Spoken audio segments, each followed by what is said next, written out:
We saw the need to talk about the boy child who eventually is the future man, realizing the fact that there has been a lot of priority on the girl child, making the girl child to seem initially like the victim of what we know not, and making the boy child the villain, and eventually making the man become the actual villain. And we thought that we're talking about these things, so many things that have not been talked about. The abuse of the boy child, gender-based violence, which is hardly mentioned on the side of the boy child, toxic parenting, bad environment, a whole lot of things that affect the boy child, and of course the man eventually. You're welcome to Cafe One Uyo, and this is where we're having this conversation. Man up, the podcast. We are streaming live on 24/7 Board TV on YouTube review. Free to share the link to others and members of the conversation. We're going to start with a video of Scott Obades, who are competent to represent their video in their body to this conversation. And we're going to introduce a guest who are here live on the start conference. Please feel free to converse, feel free to express. It is our day, this is about giving time in the way we talk about the boy child and the man, of course. And then the next time we'll talk about the male gender will be in November, when we have the only day for the man. That, of course, a lot of people will celebrate their mothers who have been men. On this note, ladies and gentlemen, I'd like to go ahead as the Christian that I am and start with an open prayer. You want to close your eyes, with your head, however, whatever posture you think works for you. In Jesus' name. Thank you, Father, for life. Thank you for purpose. Thank you for the opportunities that you've given to us. Thank you for bringing us together. Thank you for the conversation. And thank you because we know that you're going to achieve what you propose for this gathering. We pray for success and we believe that it will end in praise. In Jesus' name. Alright, without much ado, I'll step aside while we watch the videos, and when we're done, we will have the conversations live. I know this is kind of a son Budo. I know you know me as Nela Obong, and I am your host for this evening. Thank you very much.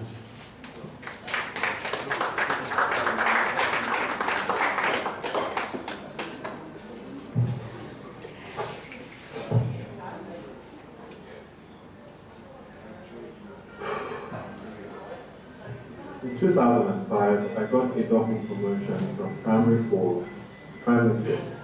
And while I was excited about this, getting to speak in class, it also meant that I was now in class with my seniors who did not like me, and I had fewer friends to play with. If I knew what depression was at the time, I probably would have said I was a little bit depressed. Now, to add insult, injury, while I was in second term, I believe it was, I tried to do something really stupid because to throw away my old notebook. I probably was using for primary 4. So I decided to throw it away in front of my primary school. It was the stupidest thing ever. One teacher saw me, or probably Google told that teacher. Anyway, the teacher came to school the following day, brought the notebooks to class, called me forward to the class, told me to lie down on the table, and flogged me till my back turned blue, brown, and purple. Now, I got home that day, my mom saw me for shower and eating, and was quite pissed, sad, angry, ready to go storm the school and see plays. However, when my dad came back from work, his approach was, well, why do you professional with no good in the first place? And this broke my heart as a 9-year-old. I mean, I expected my dad of all people to go fight for me as my superhero, but that wasn't the case. Anyway, that went by, got through primary 6, and I was going to graduate, but I graduated. On graduation day, another teacher who hated me decided to pull my certificate from the pile and hide it somewhere.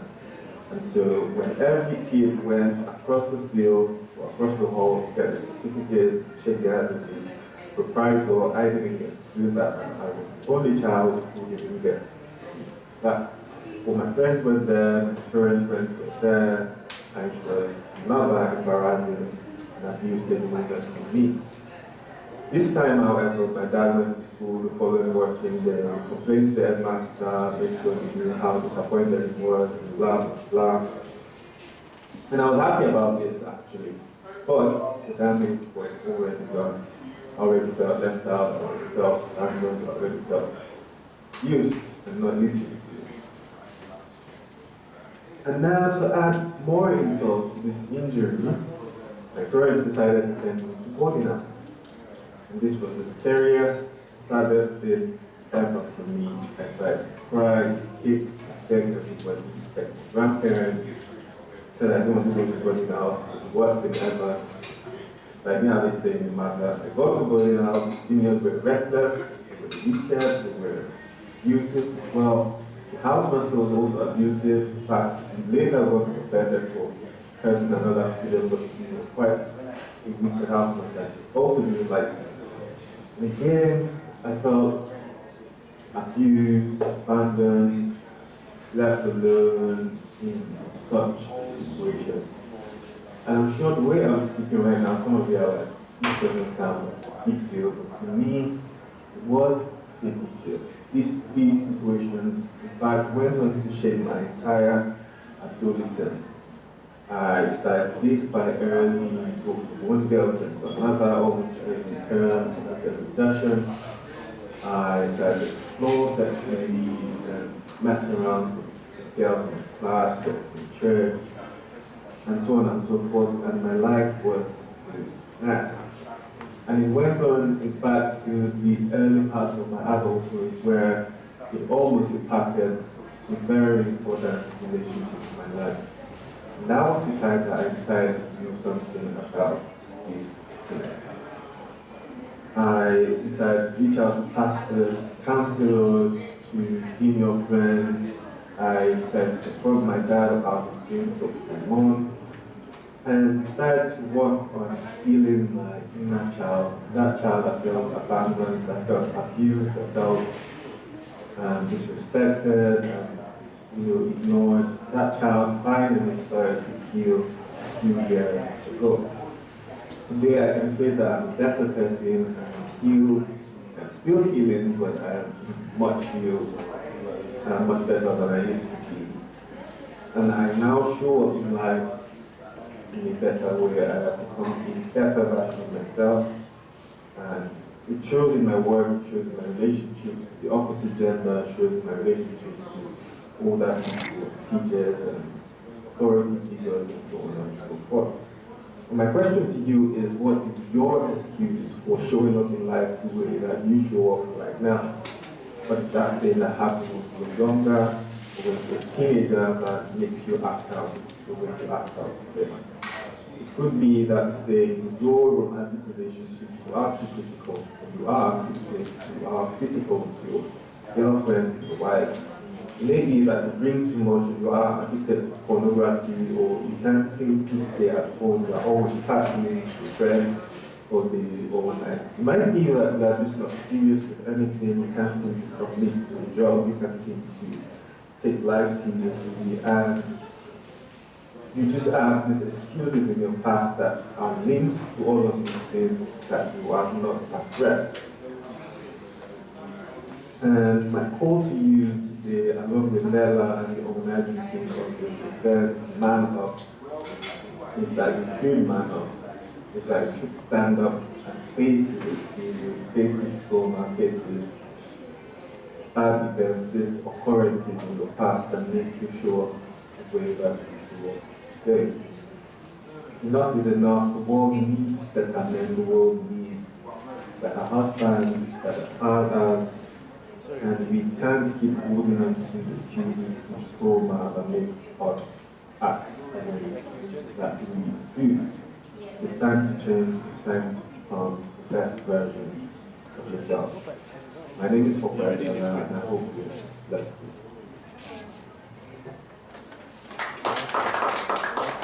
Comments together to prepare your life, podcast presents all as a man.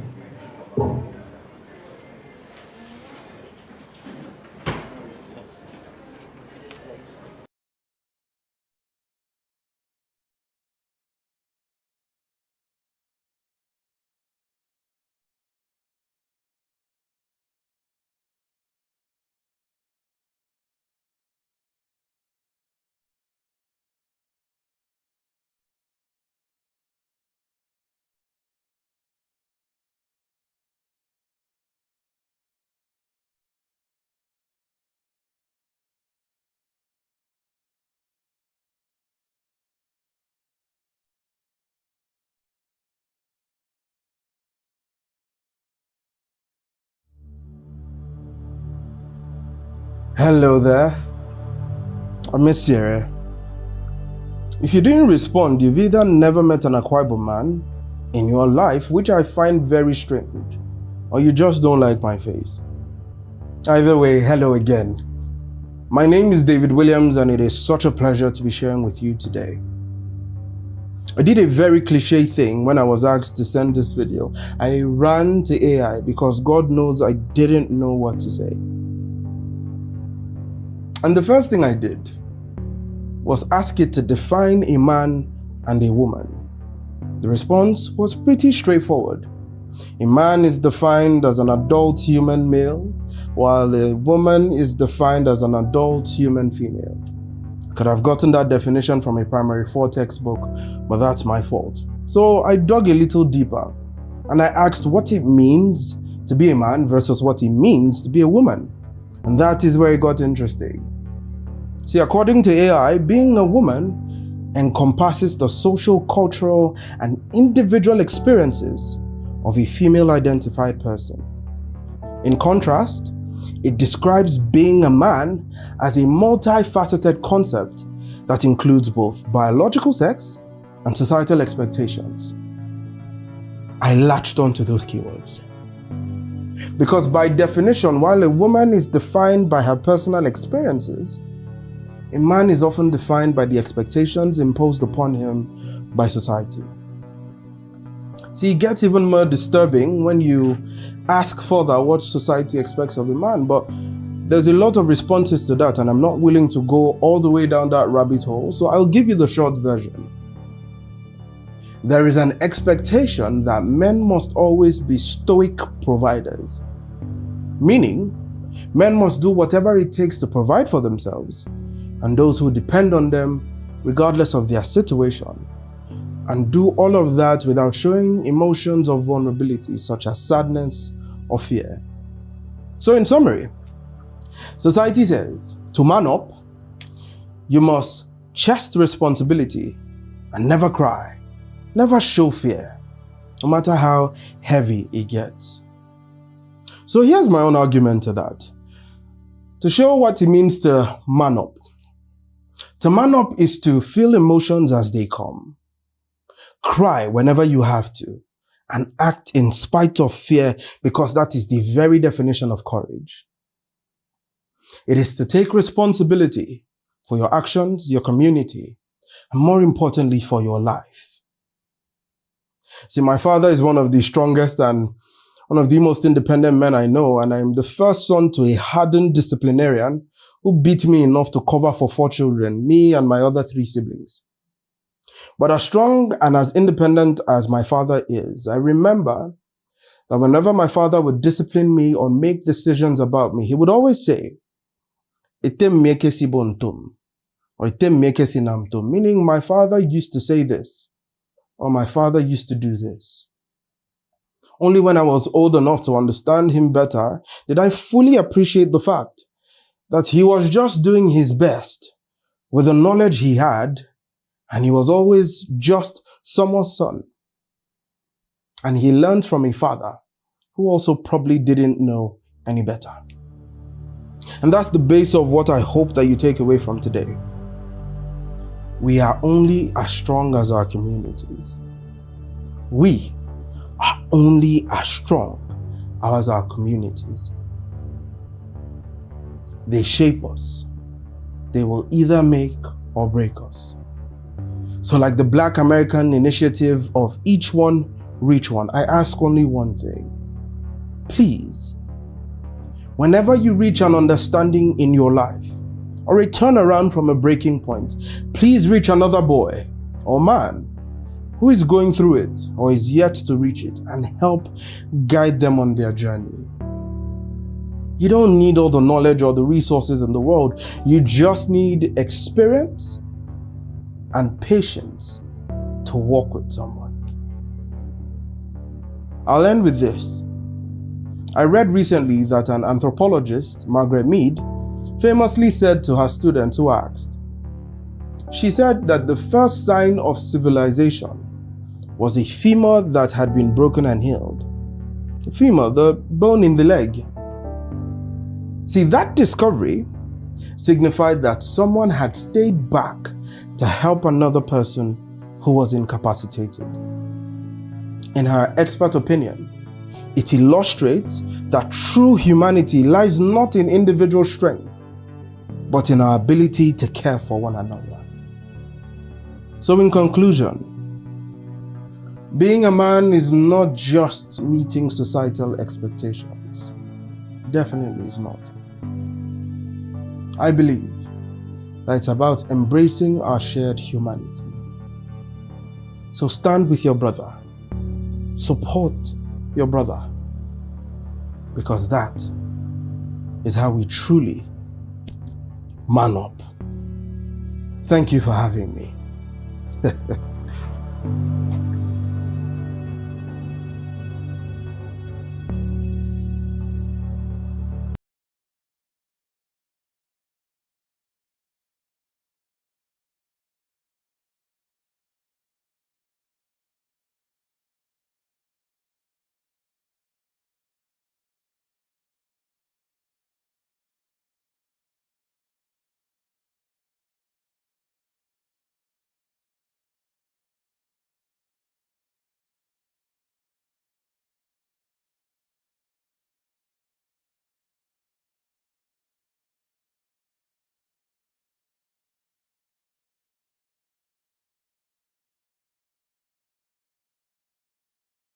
Excited actually to be speaking to you today at the Conversation, the Minor Podcast. I would have loved to be there in person, but I do have some things that are holding me back here. I was speaking to you today from where I am. Once again, thank you for putting this together, the organizers of this very important, vital conversation. When I wrote my book, Dear Men, We Need to Talk, it came from a place of longing to see people, take positions and push for conversations that surrounds men and boys. And so it's always a great thing and such an honor to share with men and boys. I think that our major problem as men right now is the issue of not wanting to learn, relearn, and repurpose. There's so many men out there, so many of us who have had experiences, who've had track record of trauma, and so we've carried all of that into our adulthood, and that's kind of affecting our relationships with our wives, with our girlfriends, even with our friends, family, and what have you. It's important to deal with the issue from the root, and that would be consciously and vehemently just tackling the issue of the trauma that we've had growing up. So whatever it is that you had gone through as a child, or whatever it is that you had to learn as a child, this is a good time to unlearn that and repurpose, like a redirection in your thinking, re-reasoning in how you think and how you carry out things. I always tell men everywhere I go, I think it's important for us to be emotionally available wherever it is that we are. One of those days where we're like, a man should man up and man up, be strong, don't feel the emotions. I would never be ashamed to say that men need to be a little bit more emotionally available, because the truth is, when you're emotionally available a bit more, you begin to see things clearly, and it just works wonders. It reflects in your work, it reflects in how you reason, it reflects in your relationships with everybody around you. We need to be a bit more emotionally available. And the boys of today, we need to really push being in their lives. The theme for this year talks about just reigniting that fire in the boy child. Problem here is if we do not harness that fire and direct that fire, boys can use that fire into something that would be a mess. We need to guide them in a way that they can become better men tomorrow. I'm very passionate about the boy child, maybe because personally growing up, I really never had somebody to guide me and push me, and let me know what was right or what was wrong, and just help. Society spends so much time focusing on the girl child, forgetting the boy child, and also forgetting that just boy children would grow up to meet these well-trained girls. And what happens to all the training you've given to the girls when they've met up with men that are not trained or not nurtured or not cultured? All that training to the girl child goes into waste. With my initiative, Dear Men We Need to Talk, and my One Boy at a Time tour, where I go to secondary school and speak to secondary school boys, I have seen firsthand how important it is for us to actively and consciously invest in the lives of boys. If you don't get anything from all of the things that I've said today, these are the three things I want you to get. Number one is, we need to learn, unlearn, and relearn some of the things that we've learned in the past in order to become better men. Number two would be for us to be a bit more emotionally available. When we're a bit more emotionally available, we can have a much more clarity of what's going on and what can happen. Number three is for us to pay a little bit more attention on the boy child, push conversations that benefits them, be presently involved with them, and help them become better men, so that tomorrow we can avoid rapists, thieves, serial killers, and people who are just into defrauding people and not making people's lives better. Thank you so much for listening to me. Congratulations once again to the team. I'm open to speaking to everyone who wants to send a DM or text me or anything, on this conversation and many more. Thank you once again for listening to me. I really didn't know how this was going to go, but I'm glad it went the way it did. Thank you for watching. Bye.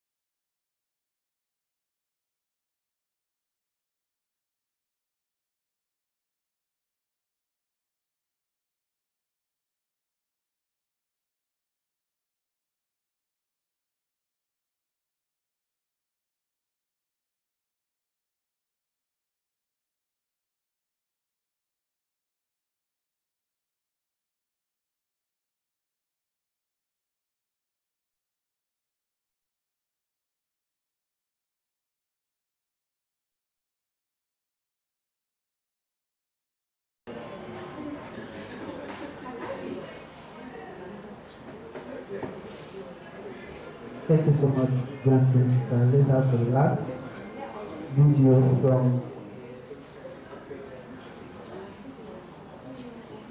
the male trauma coach, all the way from the UAs of A. Hello, everyone.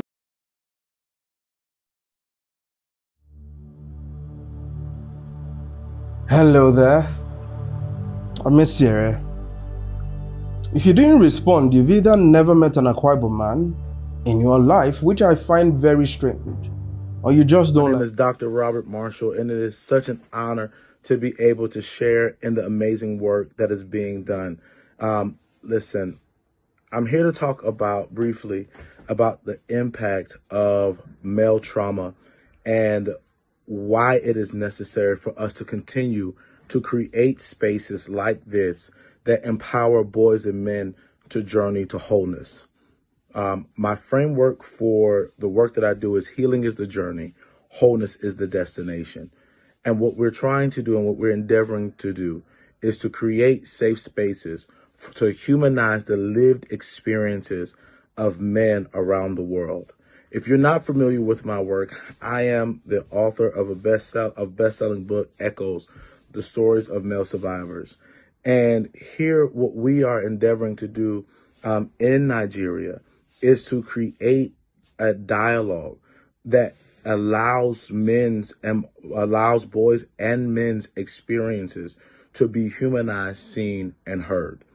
And so one of the first things that I definitely want to talk about or address is how we rear and we raise young men. Now, the truth is, young men become men.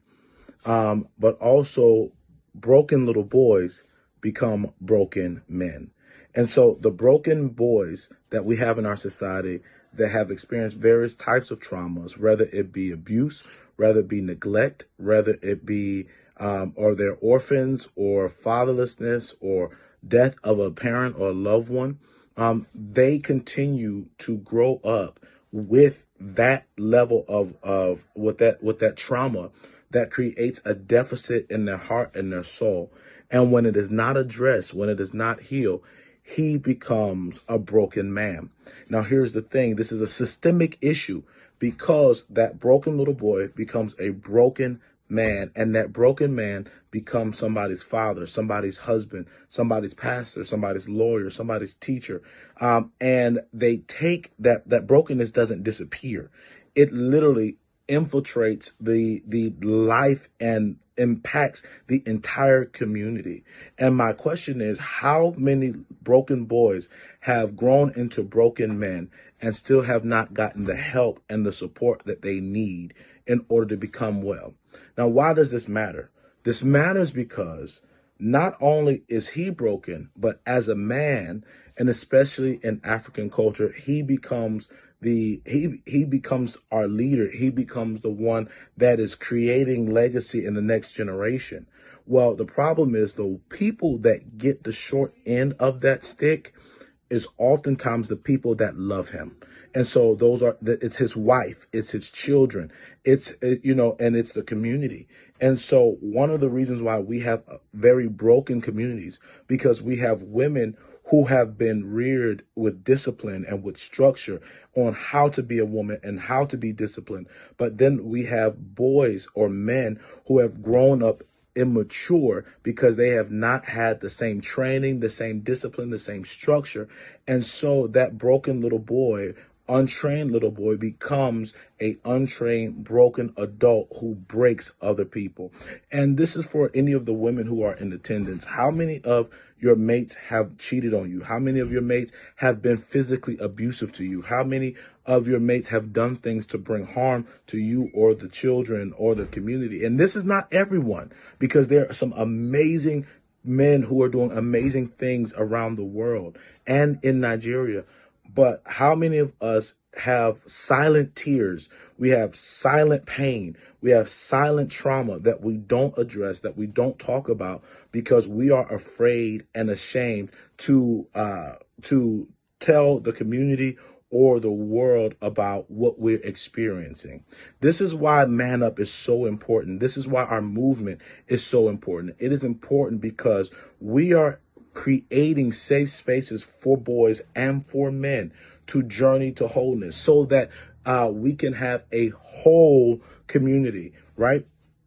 I have the saying that, yes, it is hard to heal a man. And there's a saying that says it is easier to heal broken boys than there is to heal broken men. But here is my philosophy. If you heal the broken man, you can heal a broken family. If you heal a broken family, you can heal a broken community. And if you can heal a broken community, we can heal a broken world.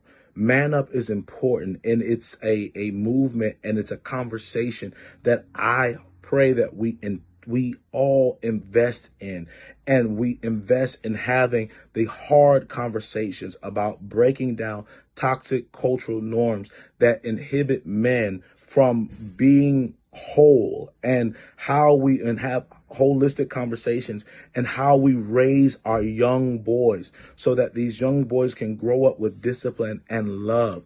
And a lot of the times, because we have more discipline for girls and we don't really have the ability, we haven't trained our boys, they don't have the tools and the skills necessary to be strong men, to be strong leaders, to be strong warriors, to be strong thinkers. There's a proverb that says that when I was a child, I spake as a child. I understood as a child. But when I became a man, I put away childish things. Here is the thing. A lot of the times, a lot of the men that are in our community, our leaders, our fathers, our husbands, they are adults, but have little boy mentalities. And at Man Up, we're here to create a holistic conversation on how can we shape the next generations of boys to become whole, well-rounded, and healed men. Because if you have a healed man, you have a healed family. Once again, my name is Dr. Robert Marshall. Thank you so much. And I look forward to having further conversations. And I look forward to actually seeing and sitting with each one of you. That is the last video.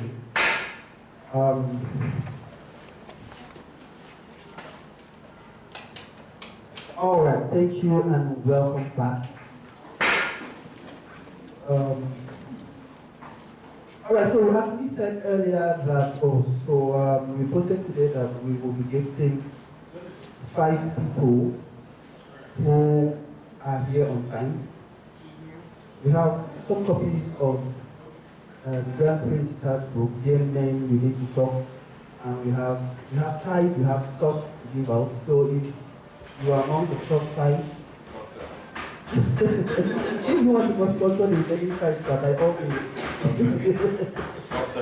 Yes, so we'll sponsor, you'll get a gift, it might be a tie, it might be a sock, it might be a copy of Dear Men, We Need to Talk. Alright, so I want us to move right ahead. Remember that we are live on 24/7 Votes TV, 24/7 Votes TV on YouTube. You are free to share the link and let others join in this conversation. Alright, we are here at Cafe One, and Cafe One Uyo is one of our partners here, so feel free to walk over to their counter and order your cup of coffee, cappuccino, whatever it is you want, hot or cold. A real coffee, whatever it is, they have the cafe special, that's the cafe bonbon. Please do that and enjoy yourself. I want to say a very big thank you to More Leadership Academy as well and Vistos for their partnership. Without much ado, I'd like to invite our guest this evening on the conversation. I'd like to start with a man that we know to be a psychologist and a family counselor. By family counselor, we mean counsels marriages, counsels relationships. He has a specialty for the boys, speaking, grooming, and dealing with boys. He has done this for many years. One man that I admire. Please just welcome. I'd like to put a title to it. All right, so I'd like to welcome Ekpedeme Jackson. Put your hands together.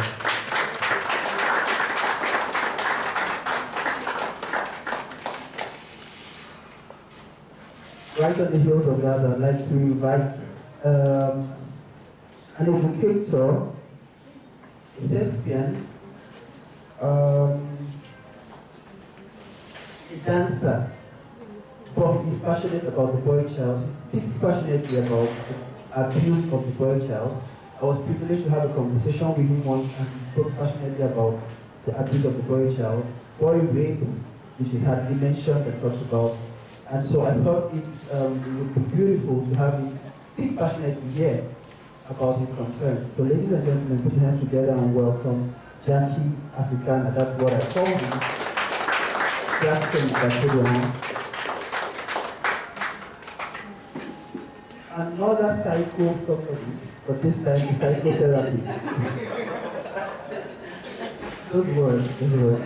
I have a problem with English. Alright, let's welcome a psychotherapist, a passionate one at that. He's passionate about the mental health of men, women, everything that exists on the face of the earth.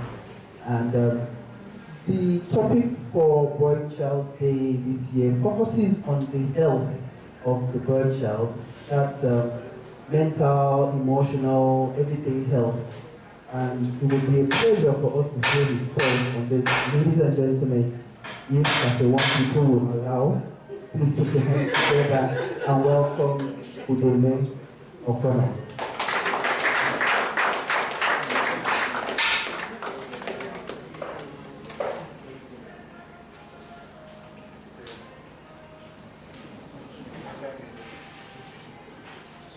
Alright, intentionally I'm going to invite this person now.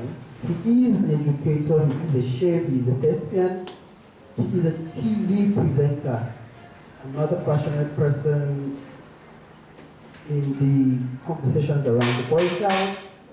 Ebuka of Cafe One, help me. Please, put your hands together and celebrate and bring here Akani Yenumo, known as Eke Africana.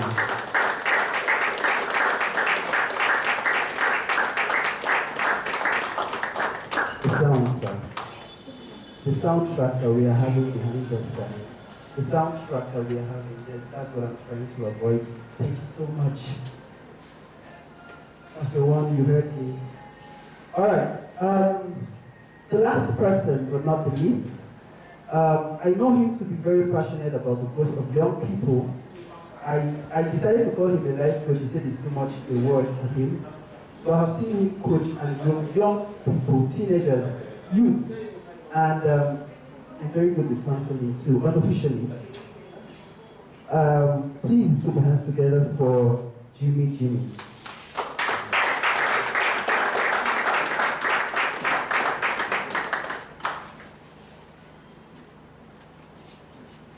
All right. Okay, thank you. So we all came out in African past and they said that they're not going to let us to the United States of A. All right. Okay, forgive me. I'm learning and rehearsing a new skill. I'd like to join Comedia here in Peace, so I might be using you for my training this evening. All right, my name is Tikalawa Sondodo, you know me as Nela, and I think I should introduce myself too. I am not a psycho person. I am an event planner, decorator. I can put life coach to my name because I've done a lot of coaching. I should put that to my name. Passionate about conversations. I like what to talk. I'm talkative. I am a gossiper, except that, so I'm not a gossiper in that sense that you think. I talk about things, I talk about people. It's just that the people I talk about are not there when I'm talking about them. That's it, like the gossip. I'm passionate about talking solutions. I'm passionate about arguing, disagreeing to agree, and disagree again until we get a solution.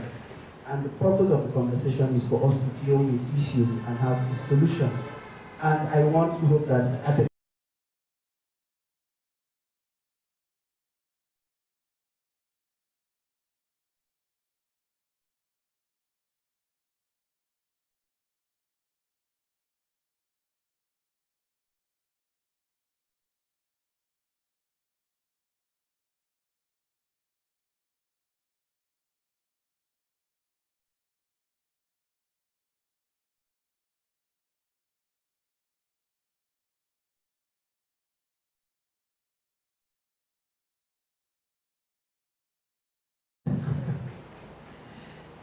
so I want to ask you, sir. I remember that we had a conversation, the first time we had this conversation, and you spoke about some research that you've done, spoken with people. I wanted to talk about the abuse of the boy child. What is it like? How bad is it?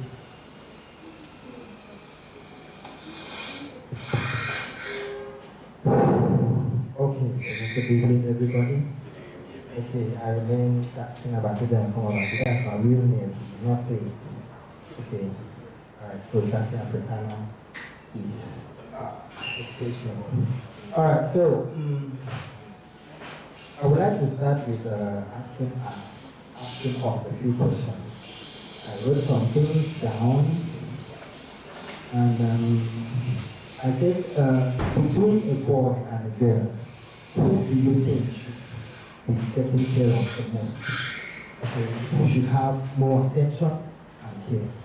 Is it the girl or is it the boy? Personally, I believe it is the boy. Okay? That's because if we train the boy child properly, he will grow up to be a good man and a responsible man in the society who is going to take good care of the women in the future. Now, let's not forget that the society tends to use the concept of women being the weaker vessel and we be the stronger vessel to make men suffer. Okay, and that word, that term that we use this one, we say, man is suffer, woman no no. It is true. Men are really suffering and the society is not funny, it's not helping the men. Okay, so we grow up struggling every day. and we go through the stress of providing. Now, my main focus is always rape cases. So some years back, I've always been looking for something to do. And then something came to mind, something I've not realized in over 20 years. I just realized last 20 years that if we want to talk about rape, we are victims more than the girls. They may like to argue, but with this point, you are going to, yes, a lady's looking at me and I love it. Please look at me the more. Can I stand? Okay. I don't like sitting down to talk. Let me just say this. If you ask all the men in this room, your brothers, your cousins, their cousins, your uncles, they will tell you that when they were young, their first sex experience was with a bigger lady. And then we don't say these things. This thing kills the man. You ask yourself, you say, men has come, men has come. What made them come? You ask yourself, why is it that men are looking at women and all what they want is sex? There's a lot to it. I heard you're a psychologist. I'm not a psychologist, but I believe you're going to help us later to explain this. In my own understanding, when I had this notion, so I spoke with some people, and most of my students that I asked, almost all of them said the same thing. I was in class and I said, do you know that women rape boys more than men rape girls? And all the female students in class were arguing, you can't say that, you can't say that. Okay? I said, as you are, you walk naked before a boy. It is different when you do that to a girl child, and very different when you do that to a boy child. If a boy is a stronger vessel, and then you don't train him well, when he grows up, he's going to molest girls. You spoil one boy today, it's time to spoil 100 women tomorrow. And we are joking in the society. I believe why we have all this foundation talking about the girl child, if we had girl for a year, women will hold this place. Nobody cares about the boy, nobody cares about the man. So I believe why we have all this foundation trying to protect the girl child is because from inception, we did not have civilization, the girl was always to the kitchen, you have to cook, you have to do this. So most women tend to use feminism to do what they are not supposed to do. They forget the aim and the thrust of feminism, which is to fight for rights of women, like right to be educated, rights to vote, and so on. And most women use this to fight against men, trying to be equal with a man. You should know your place as a woman, and we should know our place as men. So long ago, when I started asking most of my friends, I even discovered that what happened to me happened to my brothers. So now let me come down to myself. Many years ago, I guess I was 4 or 5. I know my father and I know my mom. I know my father to be a man and I know my mom to be a woman. But I did not know that men and women have different private parts. That is because my mom would take me to the bathroom to bath me because she's not naked, so I didn't know. I didn't even know that women have what they call breasts. Okay. Until one day, we had a house help. She came to the house and she had to bath me one day in my short there. And she was naked. I looked at her and I looked at myself. I said, man, look, I can't recall what happened to me while I was young, but I cannot forget this. And this thing has traumatized me all my years. We live every day fighting the trauma. Please, remind me, once I'm done, to ask the second question, please. Okay, so I now turned and I saw that she's flat. And I am not flat. I have a pin charger and she's flat. So I said, what is this? I was curious as a child.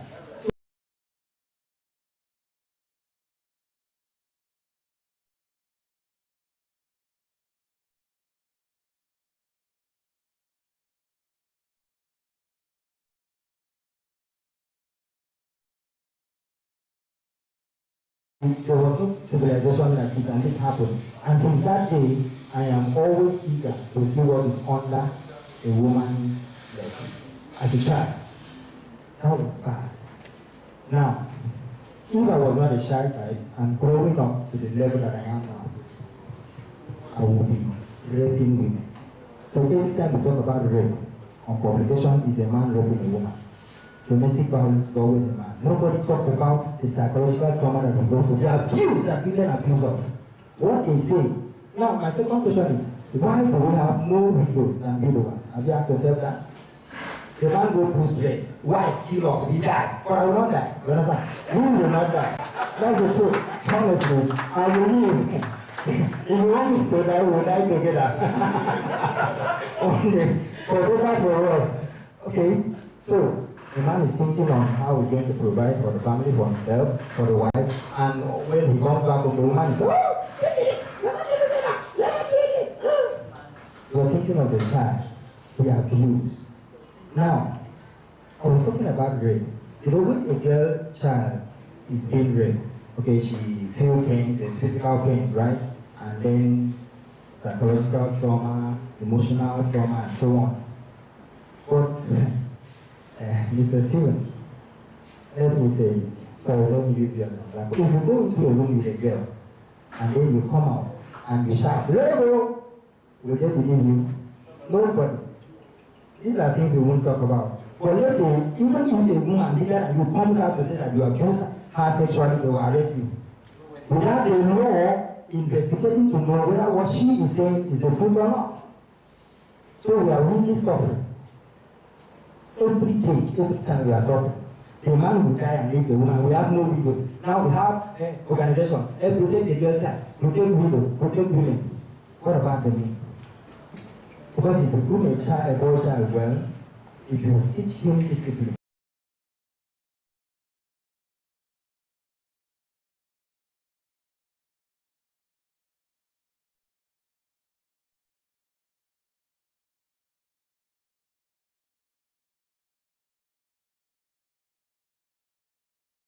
he wants it every day. He takes it forcefully. And when you don't give it to him, it turns to rape. Now, I believe there are lots of people who are in prison cell, rotting in cell for what they did not do. We have been traumatized from childhood. And I want the women, I want the men.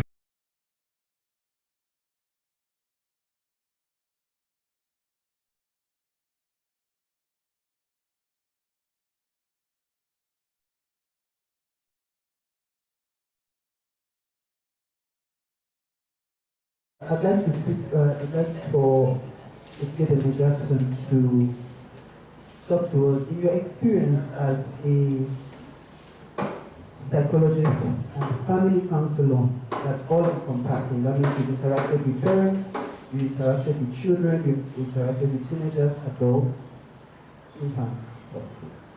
So, what do you think is the major challenge to the health of the boy child? Health, psychologically, mentally, everywise. Thank you very much. The major challenge with the boy child is emotional trauma. Yes, you have physical abuse, you have other kind of abuses, but for the boy, it has to do with his emotions.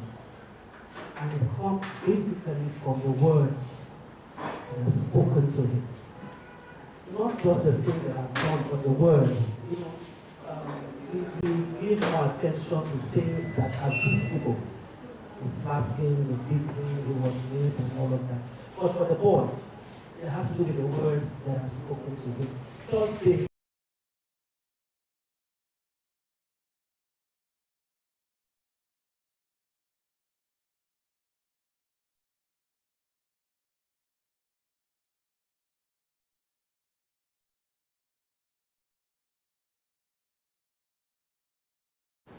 I said to him, relax. The problem is not masturbation. That's just, that's the secondary, that's an effect. Alright. So let's talk about the real issue. Knowing that every child has been traumatized by the words that have been spoken to them. So I had to dig into that history. And this is what I found out. His father, every time, uses negative words for him. You are not a good child, you are looking like a woman, you are not strong. The way you walk, you should be like a man. Now, to the father, maybe he's trying to get this boy to look manly, but those words were affecting him. So he began to see himself as someone that is not good enough So even when he comes to school, he sees a girl that he likes to talk to, he's shy, low self-esteem. Because someone has told him at home that you're not good enough.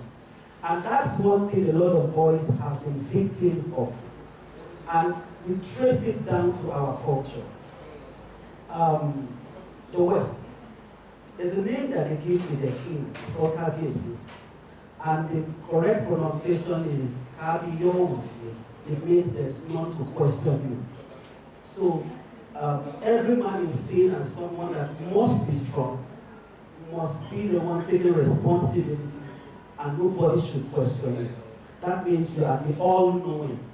You must have every answer to every question. Come down to the south here. We look at from our tradition, the men are the ones who sit at the table to discuss, the women are behind, and so the man must know everything, the man must have every answer. So there is no forum for men to speak, there is no forum for men to share their own emotional experience. So you go for meetings and everybody's telling you, this man did this one did this, this one did this. And those words, as nice as they may sound, is disturbing a young boy. Somebody is saying something, negative especially. So the major problem with the boy child is the fact that negative words have been spoken to him. You are supposed to be a man, you are not supposed to cry. I have a 13-year-old son. He came home one day and he said to me, because he went to visit his friend. Now, something happened in the house and the friend's father told the boy, you are not supposed to cry, you are a boy. So he came home to ask me, Daddy, is it true that boys are not supposed to cry? I said to him, no. If it's necessary for you to cry, you should cry. But when you cry, let it be that you are finding a solution to the problem. I have to make him understand that we have emotions, boys have emotions, and we should have that system of ventilation. All right. So the major challenge we have as the boys is the fact that so many things have been told us, and because our culture is designed such that you are not supposed to show weakness.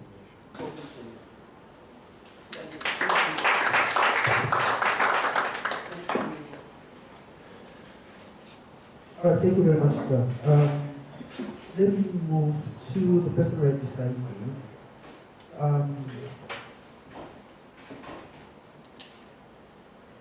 Sir, what are the common signs of childhood trauma in boys and how can it be addressed? Great. So, thank you very much, Nela. I want to start. I like to be aggressive. Okay, that's fine. Because while we're really passionate about the conversations around the male child, we need to be careful to not spread misinformation. Right? Passion is good, it's great. But I think that we will be doing the things that we are criticizing if we now put blanket out there and make claims that may not be scientifically true or statistically backed. So I'd like to share, since we are not speaking to a small group only, we are streaming. And I have not seen any statistic anywhere that shows that male, what do they call it now? Male rape is more dominant than female rape. I needed to put that in perspective so that we do not spread misinformation. From the last information that I had, from the last study that I saw, you would see up to 82% of female control. And then if you go all the way down, you would see an alarming 90% as we 10. These are statistics. However, we understand that there are cases of rape that are not reported. What we are seeing as statistics are mostly reported cases. Okay? However, this is research. And so for us who work in the field, we do not like to speculate. Figures to be there would be alarming. But if it is not tangible, if we cannot see a research statistic that says so, it is inferior to speculate. it is okay for us to draw attention of community and society to the fact that are also being abused, which is why we're having a conversation today. I needed to just put that in perspective. Thank you so much, my brother. We love the passion, and that is why we're having this conversation today. Down to the conversation about the male and the challenges that they face. Common signs of childhood trauma. There are plenty, there are plenty. But let's, I'll just throw them in as they come to thoughts. For one, there is a subject of what we call it rape now, that we just finished speaking about. That could be a manifestation of trauma, okay, in childhood. Because these things don't fall from the roof. There are certain things that have happened at childhood that may not have made a lot of sense to the poor child. And then they grew up to think that that was normal. It's just the same thing that would happen to a girl who was raped at a young age, who now feels that sex that is not painful, that is not violent, is not fun sex. I mean, I can tell you there is a thing about BDSM here and there. And for us, from the psychological standpoint, we don't really enjoy it. The sexual preferences.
Be in a relationship with a girl, and okay, let me use the girl for instance, a relationship with a guy, and at the end of every fight, maybe he beats you and it ends with sex.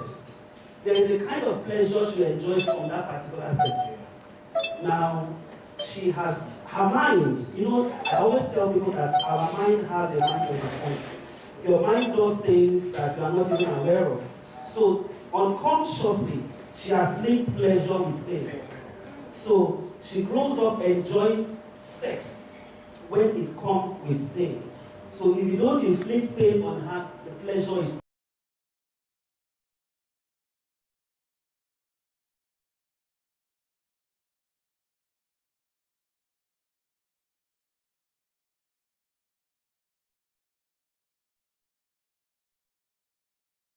walked up to me.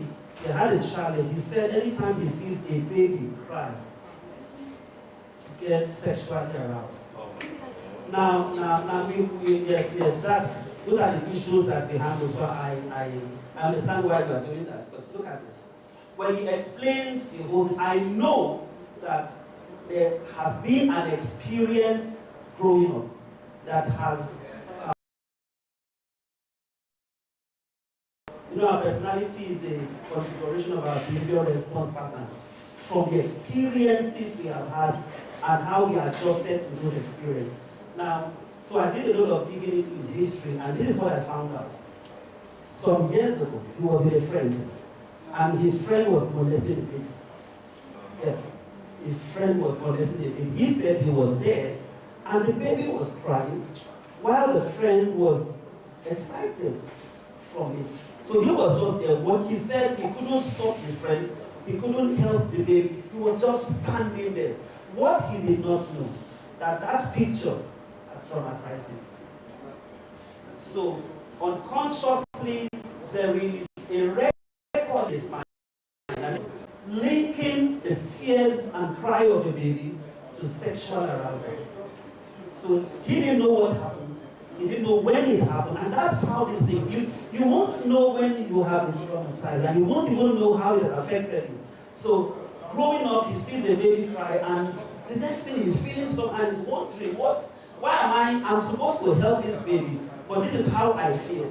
So I'm just saying this to explain that our childhood experiences has played a lot of role, and that's why if you notice that you have had some negative experiences in your past, it's okay to talk about it. It's okay to seek the help of a professional. My brother is a psychotherapist. That's what you do. Talk to someone about it, because if you don't, you will continue with that behavior. If rapists have, if you check, most of the rapists have been raped once in their life. We say a hurting person will hurt people. Alright, a molester has once been molested. So all of it has to do with experiences they have had that they did not talk about. They didn't go for healing, and the mind had to, it's more like rewriting a code, including that experience as part of your person. So we have people that have what we call dissociative identity disorder, multiple personality disorder. So they are one person in a particular environment, they are a different person in a particular environment. You will think they are pretending, but it's not about pretense. Something has happened to them, and once that thing is activated in that environment, the personality that was involved in that environment begins to show. And so you will see a nice man with a girlfriend, he's playing, he laughs, he cheats with a girl, but when he gets home to his wife, he's an aggressive person. Some of them can be very playful, maybe in church with other children, but their own children can come close to them. Something happened to his childhood that connected to a particular environment. And that's why I wonder that once that environment is activated, that personality comes up. Thank you. Thank you so much. I'd like to come back to Akani Yerumo. I'm asking, what is the role?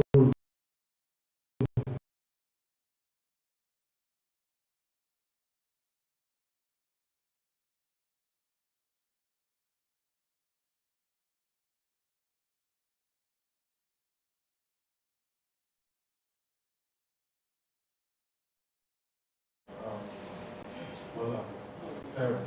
Oh, sorry, apologies. I have lots of children. Parents play lots of roles, and I'll say this as a teacher as well. So I teach. I have contact with lots of students, and sometimes what I see in the classroom is as a result of what has happened at home.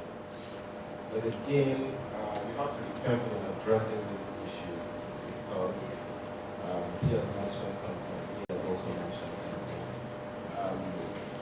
When you know a thing, you do better, right? Most of our parents, they know better, and so whatever they dish out to the children is what they grew up with. So we will be looking at, like my cousin will always say, we have education for almost everything, but we don't have a school for parenting. So you go into parenting just with what you know or what you assume, and sometimes we are ashamed. Should it be shame? Or I don't know what to call it, but I can't go up to my brother Junior and ask, okay, you've been a father for over 5 years. How are you going with your children and all of that? We just want to do it our own way, trial and error. If it works, fine. If it doesn't work, I'll look for something else to do. Yes, to get this particular behavior from the child. Indirectly, what the parent does not know is that what affected him is indirectly transferring it to the child, and then have a broken child, or sometimes you see a child put on a certain behavior, and when you're asking or trying to know where this behavior is coming from, you also see that parent, father, or mother, yes, have been doing it. So I think it's parents need to heal. Parents need to heal. But first, before healing, we also need parents to come to certain realizations that they've been hurt. They are wounded, and if they want to do better, they have to be better. I think that's Thank you so much. So, I'll go to Jimmy, and the question is, what's the role of the church and the society's contribution to this way? I think we've watched society a bit, but I'd like you to delve more into the church.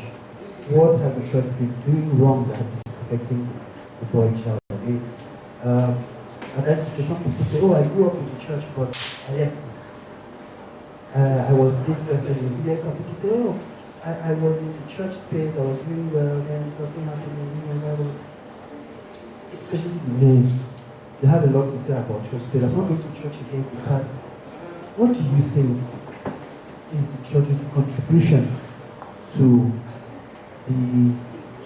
this situation? Okay, praise the Lord. Since we're talking about the church.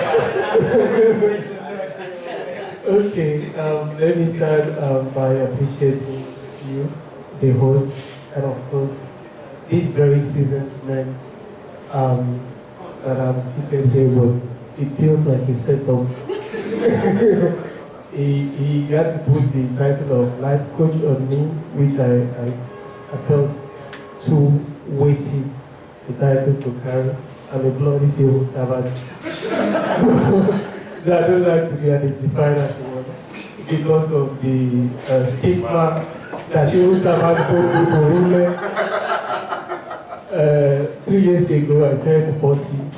I had to go and rent a table of a very popular hotel here in Obong, and I shut it down.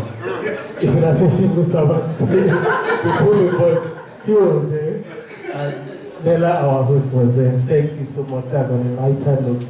Okay, fine. I don't know how many rounds I will have to say something, but permit me to use 2 minutes to maybe share my story, and maybe the next 30 seconds could be used to answer your question. A human being, like the first thing I could remember about my life was when I was being raised by my cousin. I was 4 years. Then a follow-up to it was when my parents, you said something about church. My father was a pastor. And I won't be wrong if I say that in the family setting, it was more or less an absentee father.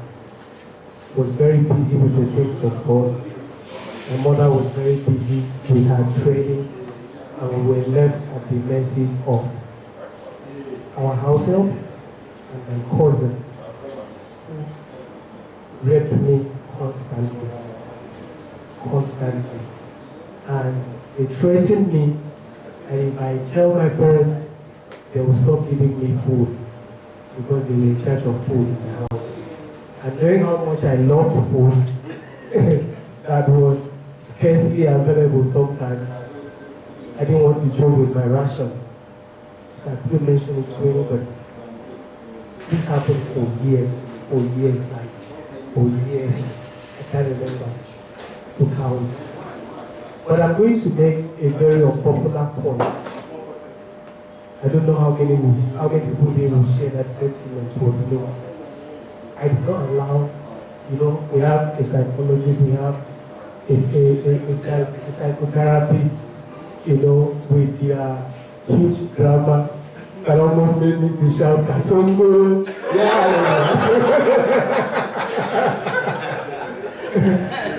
So I want to say here that my life has been a miracle, all right? Despite all that I went through a lot as a child. I grew up in an environment where my friends were going to sleep with Ashawo. There was one Ashawo house at the main street. They used to pay 30 naira. 20 naira to sleep with the women. If you want to touch breast, you pay extra 10 naira. That's what my friends were doing. That's what I grew up with. You know, when I was a teenager, my friends were coming to the Ghana to carry prostitutes and pay money. Like, I went through it. My father died when I was 13. And since then, I've been solely responsible for myself. I told my mom, look, don't worry about me. Take care of my siblings. I will find a way to sort myself. I could have allowed all these things to draw me back. You know, the professionals will tell you, oh, if this happens, expect this. If this happens, you may live broken for the rest of your life. But mine has been a miracle. I sat down and told myself, look, Jimmy, if anything, you are responsible for yourself. Like, you could sit down and tell yourself, this is the end of this. From here, I am starting a new leaf, and this is how I want to chart the course for my life. By the grace of God, I have been, at least so far, a successful father, a successful husband, and a successful person in all skills of life that I found myself with.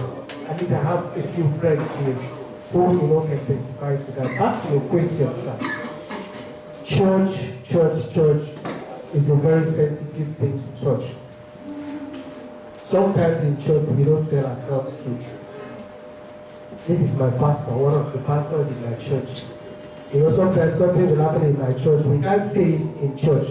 Or when we go behind, maybe on our WhatsApp chat, we will be firing, they'll be firing. But none of us can face our leaders, maybe my GO or my resident pastor, this will be this, because we are taught to be obedient followers. Alright? We are taught to be obedient followers. Something happened again, and one of my friends was a pastor. Okay, look, Jim, it's people like you that should be pastors. You are outspoken. So that when I voice something in that pastor's meeting, you will say it. And they will know that this, I say, you are on your own. I will not be pastor. You're on your own. So church is a sensitive topic to touch. Have they not done enough? No. They have not done enough. Some churches have their set goals and objectives that has nothing to do with raising a boy child. Some very terrible things we have this one. We heard churches where things happen. Let them go, let the members go and tell the board, now give the person to either advise profession to say, look, pastor, a lot is happening with this our church. In our way more.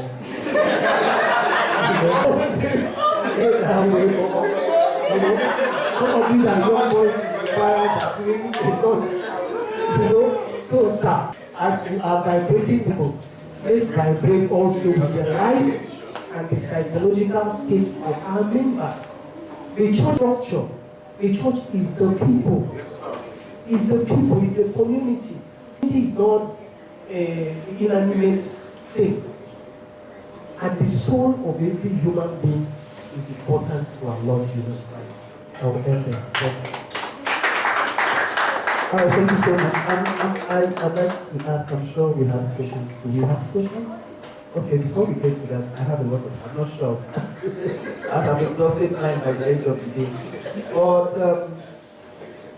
away from sexual abuse, which we might come back to, personally, one of the inspirations for Man of Business, I looked into the society and I realized that we're having more disciplined women, more focused women, more smart women than the men.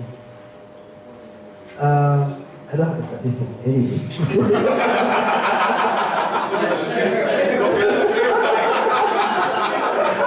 The first time, I don't have it. Because I'm very close to it. Now, so we understand the fact that for most of us, when we had conversation about having this, we said things like, I noticed that there were some families that would, tell the girl child, don't talk like that, don't speak like that. When you're talking, don't open your mouth. When you're eating, don't eat. So cross your legs, sit well, dress well. Come back home by 7 p.m. And then the boy is allowed to come back home and 10. Tell me exactly what a boy is between 7 and 10 that is valid. That a 7 and 10 that is valid. That a girl cannot do. And, you want to cook the soup for you. This is your sister should go and wash plates for you. And then it feels like kingship. Grow up. And you have a dump of dishes in your room. You have dirty clothes all over the place.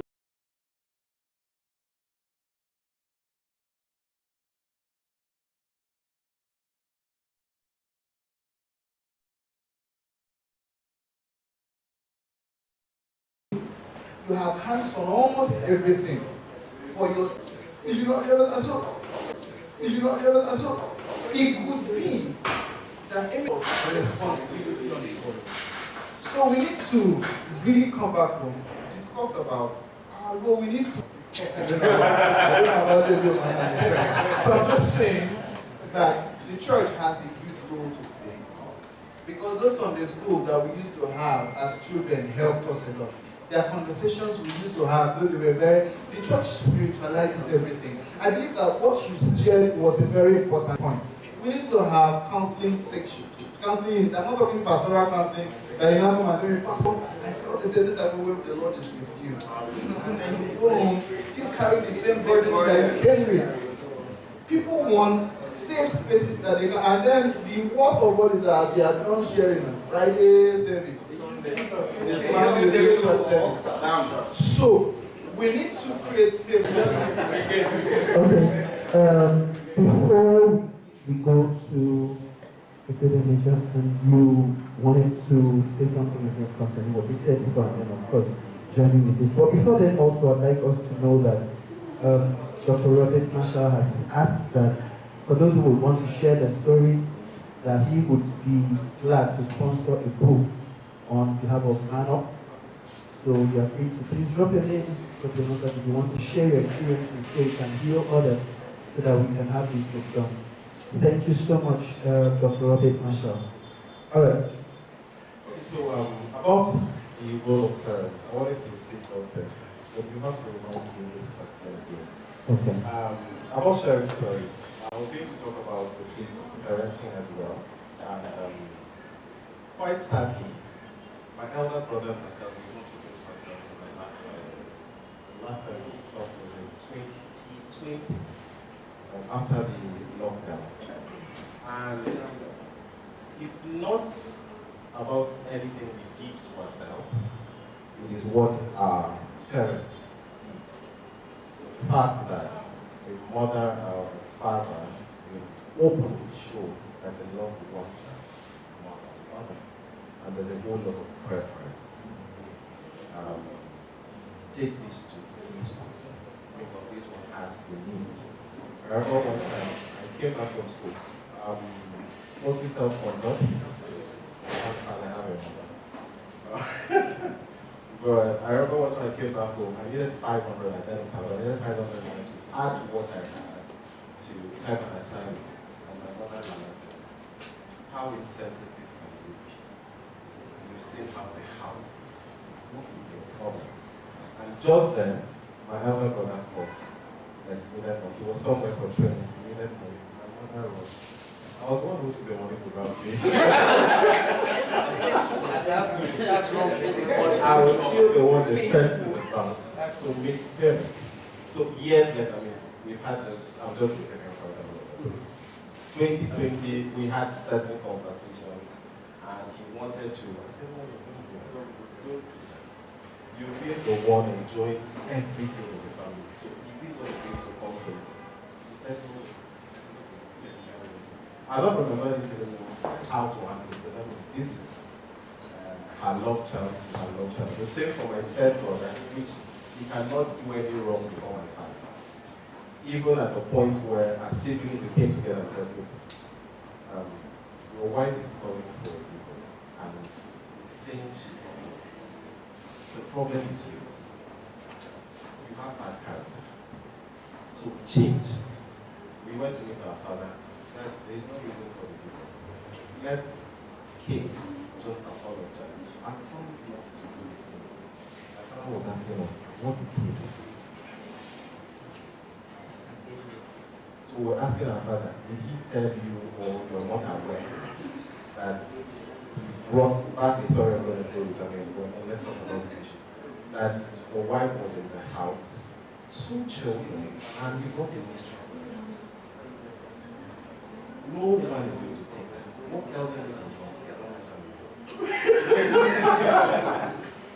But that's the problem. He can never do wrong before my father. Sadly, the marriage crashed. Now my father is calling for a meeting because our father has gone for the third marriage. He might definitely, if the Lord doesn't come quick, he might do the future. Because father doesn't just know how to talk to them. So that preference with particular children, and others are just watching. They don't know how to or where they come in, and then you begin to question your validity of the house. Was I adopted? How did I come to be here? It's actually a problem. So if you don't know how to handle children or show emotions to everybody equally, I mean, you should also see that. So now to this, we're talking about how, yes, how we can intentionally. It's a whole lot, but I think once in a year kind of gathering like this would not be doing. How do we get to sit as fathers to talk? Eventual Johnson, I think he consults for school. We have PTA meetings. So how do we now bring fathers alone? This is what we've observed from your child. So what is the problem? Because at the end of the day, we will know that it's not the child that is intentionally doing this. He's actually seeing it from the father. So let's also help the father. Because you can go ahead to correct the child, but the child is still going back home to teach them man, and so it's going to continue. So how do we now create this spaces, bring the men, knowing that parenting is not just for the women. There's this thing when the Ologe is doing. The majority of the people attending the parenting coaching classes are the women. The fathers are not there. Yeah. Yes, the economy is not sitting well, and so everybody is to double up their hustle to be able to provide. But sometimes can we also tell ourselves that at the end of the day, the money is not going to help. The money is not going to help. So you are doing so much to bring to the house, yet the people you're doing this to better are not going to be there to receive it. We have stories of parents dying, and the next 2-3 months, everything is sold off because, because the children were not properly taken care of. Character wasn't well, nothing. So they were just a shadow of themselves. So whenever or when this happened, they just had to go with the flow and their knowledge. So let's intentionally create spaces for men. Parenting for men. I saw something a few days ago that said parenting is actually the job of the man. The woman is called as a helpmate. So let's bring the men to the table to sit. What I'll call the new generational one, we're doing better because we are knowing better. But again, there's a larger number outside that still don't care. And so we need to do something to bring these people inside. Thank you. Alright, so we can go to. Alright, to add to what Nela just said, I've noticed that men don't like talking when they have women around. So if we are going to fix this problem, we need to have more conversations like this for just men. You talked about PTA. I've been invited to several schools to talk to parents. And just like you said about the parenting school, you have more of the women come out. The man comes out, he sits there, he's just looking at his time, and the next thing he raises his hand as if he wants to ease himself, he's gone. So we need to have, yesterday, the National Day of the Boy Child, and our online and a lot of events, the school, and I said to myself, after 16th of May, what next? What next? So I told this to you, my brother, Nela. Now here we are today to talk about this. Can we build a system around this conversation where it will not be a once in a year event? See, the reason why the women succeeded with the girl child is because they built a system around that movement. Not just something, oh, we need to do this and we do it once in a year. They built a system around it. So they have a school system, they have a church system, they have an NGO system, so many systems. So I think we need to do something about building a system around it. And that's where the church now comes in. So because the church, if pastor calls for a meeting, people will show up. We have men fellowship, we have businessmen fellowship. So let's take advantage of those meetings where it's only men and talk about this. Because while we are considering those little guys, what happens to us?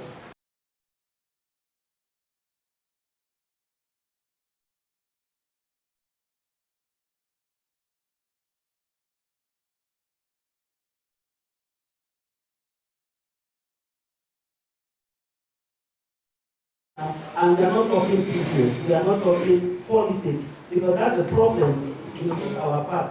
When men gather is politics, the next appointment, the next election, can we just move away from that narrative and talk about ourselves? When men can actually come together and say how they feel. Do you know that there are many men who are suffering in their marriage? They can't talk about it. My brother talked about statistics. The reason why we don't have statistics when it comes to men, because we don't talk. We don't. If you rush to the police station and say that a woman raped you, a woman molested you, a fellow policeman looks at you and is wondering what is wrong with you. What's wrong with you?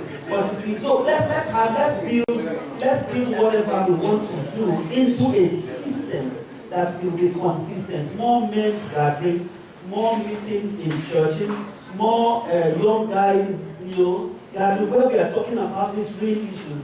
And when we meet, we also need to apply some form of professionalism. Because there are things that men may not understand until it's explained from that professional point.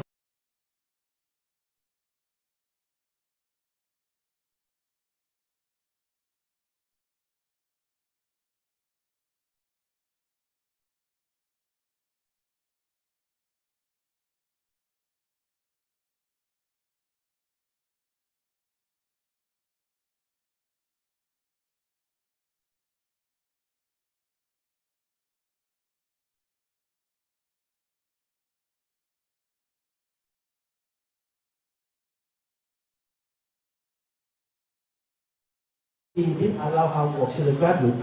So he started a business for her at home. But anytime she makes a lot of profit, the wife is not aware of what is on the line. So she will tell him, oh, I made this amount, he will borrow the money from her. So I need to fix my car, I need to do this. And will not return the money. And this is what he said. Growing up, his father told him that his mom was more financially stable and didn't really respect the father. So the father told him, let me see, so that I don't go through what I'm going up like.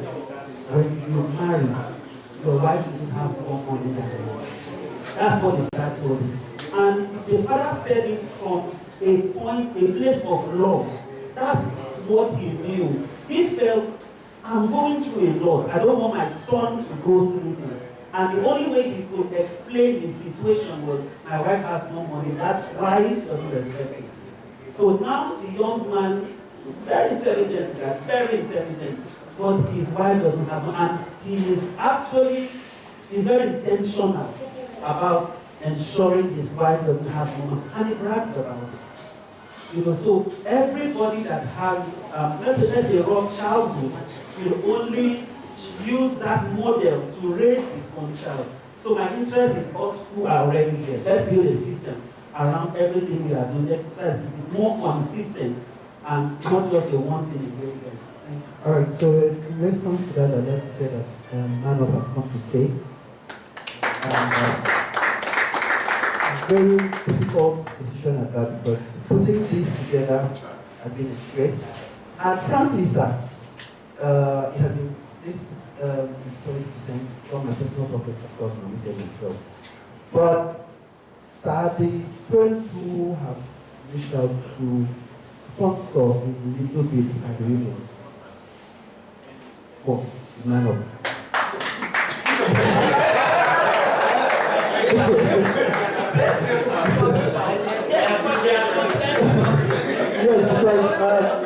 Yes, because women are concerned about what is happening to them because they are collecting with the workers. And so I'd like to say that man up has come to stay, and I'm appealing to you to make this stay.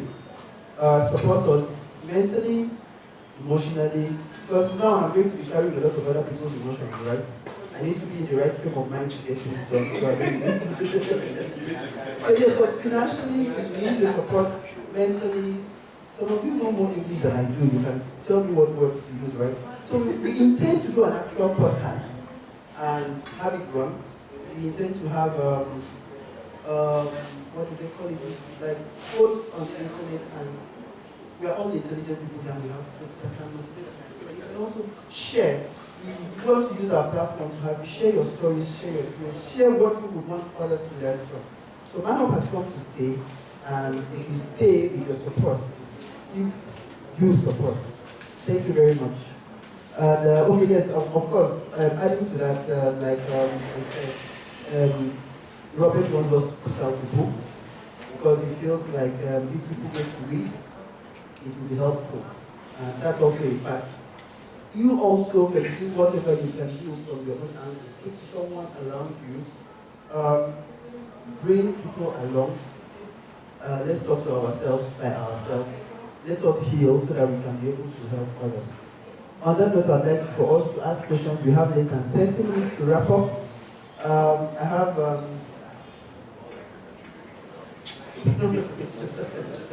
oh, no, not from so, contributions. So I have people that have already indicated first before people that are now indicated. You have Pastor Sonkolechi. You have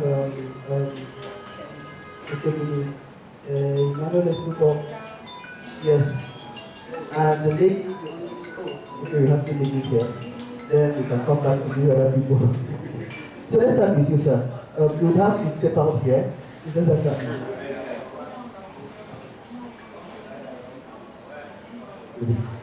Good evening, ladies and gentlemen.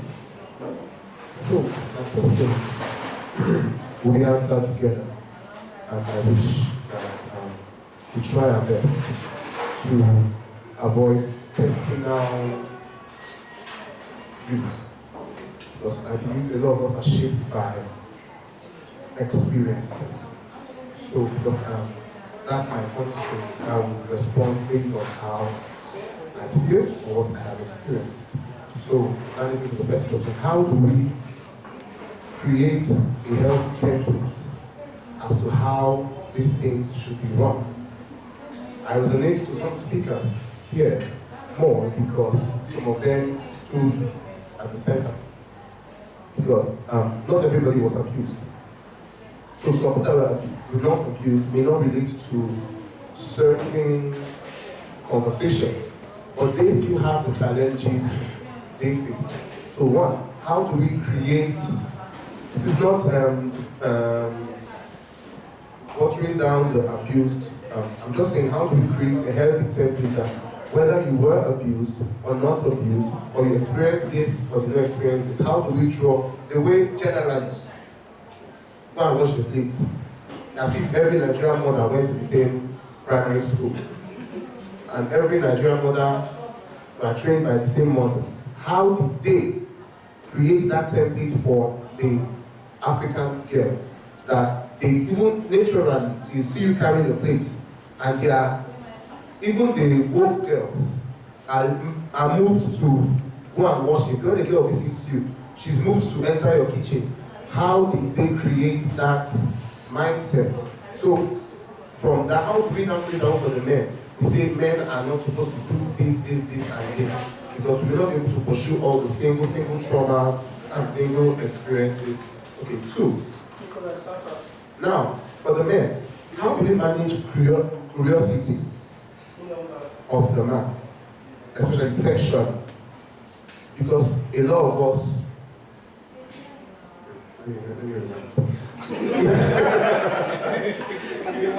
yes, yes, because we see ourselves, we found ourselves with sexual organs. So how do you manage curiosity in young people, in children, in adults, that help them know what this is and what it's used for and how not to use it? How do we do that and how do we publicize it beyond this circle? Thank you very much. Alright, so I'll be assigning the questions to speakers. I want to start with the user. So you answer. Okay. Respond to that, brother. Okay, I think you spoke about creating a template for the conversation like this. I'd like to say that, to the best of my knowledge, nobody created the template that has been forced down our throats. It's just that certain family values, certain things that were dominant or were prevalent, that were normal at the time. It's culture. Yes, have now become culture. So there's something we talk about constitution. Is it constitutional? And then there is something about conventions. Not that it is written in the constitution, but they have been over time, and then it has now been adopted as convention. So I think that we don't exactly need to gatekeep this conversation. Okay? We don't need to gatekeep this conversation. Whatever approach works for you, adopt it from that. Whatever works for this guy, he adopts it from this guy. When we need a balanced, non-personal view on this kind of issues, then you will need professionals. But the beauty of this panel is a balance of people who are professionals and people with lived experiences. There is a place for lived experiences. They called adverse childhood experiences. It's a big deal in therapy. It's a big deal in our practice generally. So I would say that it's like back then in secondary school, you have a football field, and then they assign different people. You know, they give you your own portion.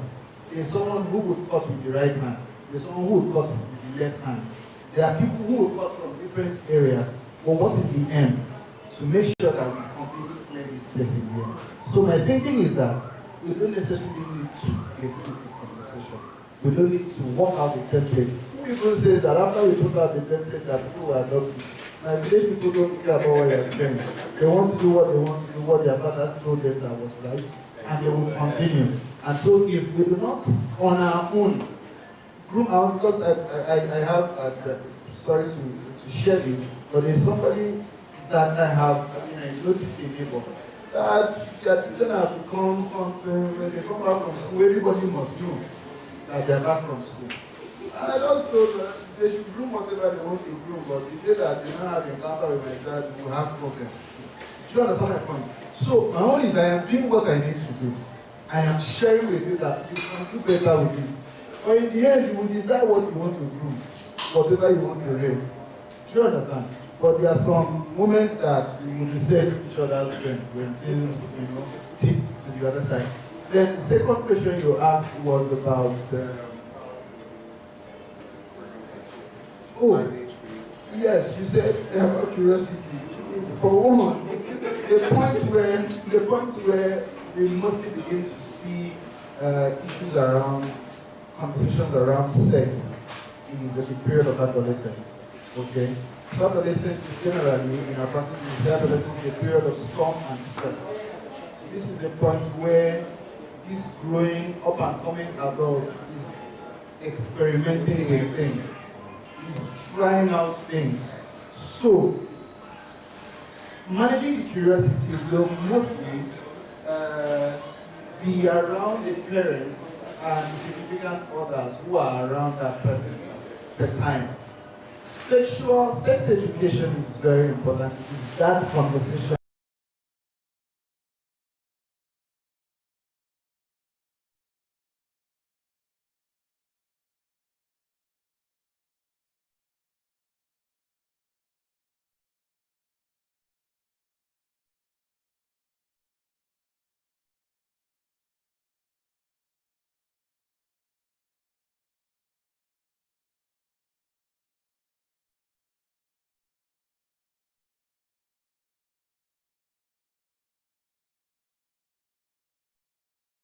going to experiment with things.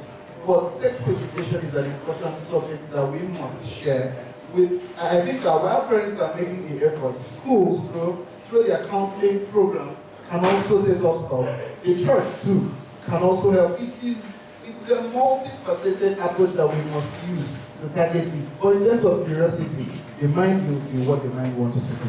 All that we can do is train them to see these things for what they are. Because for the most part, it's like game for some people. They just want to try out and see what's really this thing. And you know the funny part, when they say when a man touches you, you're pregnant. And then mistakenly the man touches you and you were not pregnant, they have been lying to us. So you do very many other things. So I'm saying this to say that while we are even still talking about this sex education, we must educate them. Let's not go and also pass these lies that our parents were telling, just so that to prevent. It's like when they say that attempted suicide was a crime and they will jail people. Because they wanted to deter, it's not because they wanted to just jail people. It was so it could discourage people, but we have grown to see that it's not working. Okay, so while this approach that they say when a man touches you, you get pregnant, used to work back then, maybe it used to work, but now you know they work again. They have known that it was a scam. So we need to now come and tell them the truth that it is not that kind of touch. Like, you explain further that when these private parts, now you see this, no, I'm saying the private parts. Because it's private parts, they're not calling it. So, but we need to have these conversations really frankly with these guys. That is one way that we can manage the curiosity, because if at least you have put it in their head and you've had the conversation with them, when there are temptations of exploring, if you were open to converse with them, they can trust you enough to share. And like, okay, this is what I think. What do you think about this? Oh, I like that girl. Do you understand that? These days, when your boyfriend tells you he has a girlfriend, so I'm going to Jesus. Yes, Let me just add to that. Yes, answer the second. I'll just add to the first. You talked about the place of not it's keeping information. I think one of our problems is that we know bad people and we refuse to talk about bad people. I remember our host shared a story about a certain pastor in the city.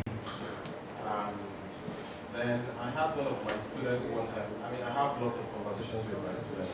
So one time I was talking to this particular girl and where are you worshiping? So the question of why you worshiping came in and she mentioned this same church. And I told her, I said, this is what I heard about this person. I don't want you in this church. She rightly confirmed that certain things of that nature was happening. But at this point, this pastor has taken to help her pay her fees. So somehow she cannot leave the church because if she leaves, the financial help that is coming will no longer come. Unknown to her that this financial help, there is a destination for it. So if we know people who are bad, let us see people are bad. And if you know the good people, please point them to the good people. I don't teach without mentioning names. I have one of my students here. Their names of people I intentionally mention. And sometimes as I go to their page, follow them because I want you to learn this from them. So let's do that. Pinpoint people, show people the way to get information. All right, thank you. I don't know how much questions we are going to be able to take right now, but I think if we can do 2 minutes. Yeah, so shoot, please.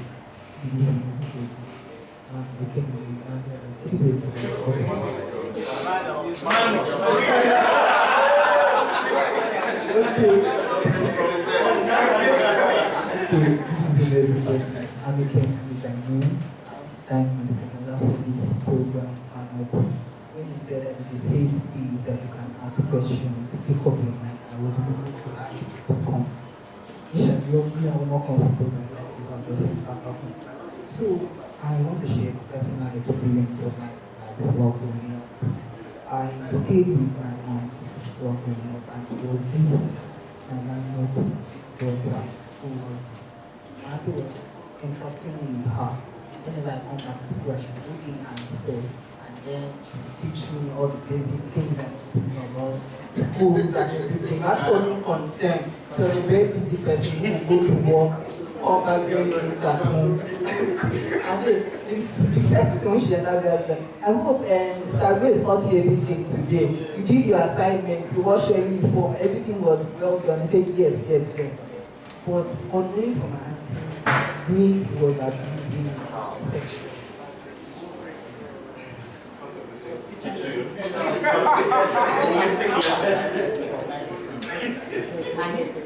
As bad as it was, she gave me Gloria at the birthday that it was 7. Started taking antibiotics, strong antibiotics. Auntie became curious to know what was going on at that point. She asked me questions and questions upon questions. I think she found out that Auntie was trying to ask me questions. What happened, who had been touching me, and the rest of the things. She now called me inside and asked me to come. That she wanted to give me an assignment that I forgot it in my room. And all of it. She now said, "Is it this night? This is the way I'll touch you. See what you have." She cut off her body. I saw blood. And as at that age, I was very scared of blood. Anything that I would see blood, I'll start crying. So she now said, "This is the same way I'll stab you." I couldn't say a word. It left that trauma in my head that I grew up at some point I hate ladies. So you see, at some point I hate ladies. Like, there's nothing you do to me that will entice me. I hated it. It took a while for me to come out of my shell. So, my question is that when I grew up, I met Grace, she got married, she has a child. I met her, I'm not like, Grace, how far now? Is it making me like, she now said, "Hey, I have no business, that was in the past is the past. But I'm still hot." I am still hot. So my question is, should I forgive her? Because there's a plan I had with me. Because I wanted to retaliate it to her child. Sorry. You don't know what I am going through. I've gone through a lot.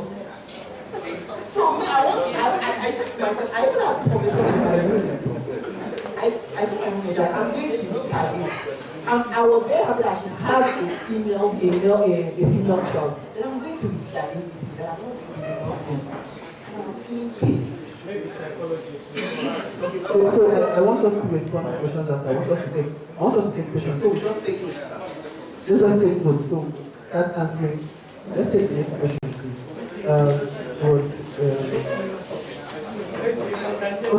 Okay, all right.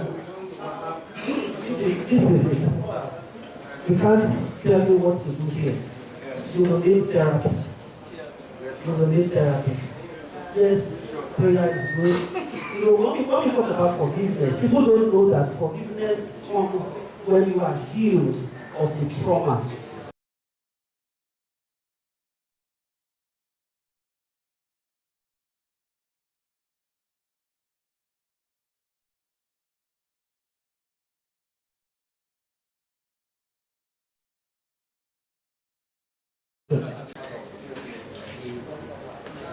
Good evening, everyone. Good evening, ladies and gentlemen. I think this is the platform I've been longing for the longest time. And I'm glad that the recent times the boy-child movement is becoming a thing, especially in this part of the world. I wanted to, more like, my question is part of the suggestion, kind of. So I wanted to say you can have the older men, the middle men, and then our age in the same room. And it's not, we're not trying to debate on what this person did and what this person did not do. We're just trying to heal collectively. So I hated my father. Not something I ever mentioned, but I hated my father for the longest of time. It took Bishop Moflomini in 2019 to call me and tell me, forgive your father. There's nothing you're going to do that would work. That my father died like 2007, and I still hated it even with death. That was how much of a pain I felt towards the man. It did not beat me. My father, the only time my father beat me was out of, I don't know what came over him.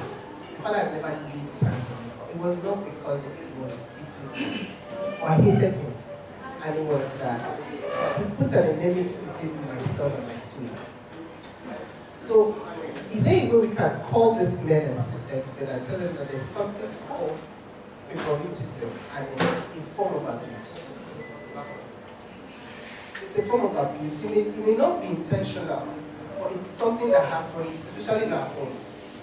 I'm a twin, and I grew up with a lot of medical conditions as compared to my twin. And there was a time I heard my father say, if he can just die, let me rest. I mean, his brother is there. Imagine hearing your father say that. It put a scar on my heart that took a very long time to take away. And then also, my father made my brother look like he was king over me. So my brother would exhibit everything that a dominant person should. He wanted to take charge, conversations. There was a shadow over time. My brother would do things, go to school, fail, and come back, and nothing happens. And if I dared, I'm a scapegoat. So is there a way we can? Because I'm calling us to. It is beyond the conversations, like people said, and it's beautiful that I'm glad I was able to come. It's beyond the conversations we've had now. I think we need to move a step further to get into the point of healing, because that's where all this can be addressed. All right. Thank you very much. All right, thank you. So we have the lady. We have very few minutes left here. Okay, let's have her then. You have this side. Good evening, everyone. My name is Obong. I truly am honored to be here. Though I'm not alone. I have other ladies here as well. Yes, I'm a girl child advocate. And it gives me so much delight to see this intentional movement about the boy child. When he asked the question, I don't know if I was triggered, but some thoughts started running through my head. And I want to just say, I'm not asking the question, I want to say, it's not a competition. You know, it's not boys versus girls or men versus women. Because at the end of the day, if you neglect the girl, she grows up to become a broken or wounded woman. And if you also neglect the boy, he grows to become a messed up man. I'm a teacher as well, so I hear things a lot. You know, public schools don't have counselors, so I serve as a counselor to my students, and I know what I hear, both from boys and girls, and I'm so happy that they know that you're in a safe space. So let's strike that balance while we keep starting this movement today, because it's going beyond this conversation, right? So let's strike a balance. Every child, whether male or female, deserves and requires intentional guidance and care. Because the peculiarities, you can laugh, peculiarities around them are different. At the end of the day, when we are intentional as parents, friends, brothers, uncles, aunties, teachers, neighbors, when we are intentional about the growth and well-being of our children, we'll have a whole society. Thank you. Thank you very much. While we are expecting the next person to ask questions, remember that we are streaming live on 24/7 both TV and YouTube. Please kindly go share, comment, engage so that others can, like we said here. Also, for your content, whatever content you're doing, pictures, videos, please endeavor to add the hashtag #ManUp, also the hashtag #TheConversation5. Thank you very much. All right, good evening everyone. My name is Chris Morgan, and I'll say I'm impressed with the event. So I was here when they were setting up. I don't think we did this. I was here when they were setting up, and I had asked my brother, what is happening here? He said it's an event. So okay, what kind of event? He said it's for boy child. I told him no, I'll just stay. But I don't think I was particularly aware of this. But I was here and he mentioned it. I think I'll see what is happening, and I'm glad I did. So please, round of applause for the organizer. So my question is just a very simple question. I think it will go to Mr. Jackson. You mentioned a lot about. Okay, so are you? No. Yeah. Okay. So the therapist rather. Yeah, but I mean the question can go wrong. Yeah. There's no problem. Okay. So you've talked about trauma, but I keep hearing childhood trauma. So my question is this trauma always from childhood? Can't I have trauma? Like right now, or maybe like in the last 5 years, or something like that. So I would love clarification on that because a lot has been said about childhood trauma, what of teenage or adulthood trauma. Thank you. Okay, so I'm going to put on cue just 2 more people. Mr. Stephen Sunday. Hey. Mr. Stephen Sunday. Envelope was waiting since. Then these 2 people will decide whether we're going to have the question. So, Mr. Stephen, just be on cue. Okay, yes, it's a contribution. Let's take those last time. Then we will now have to continue. Yeah. Because the one will soon for sure.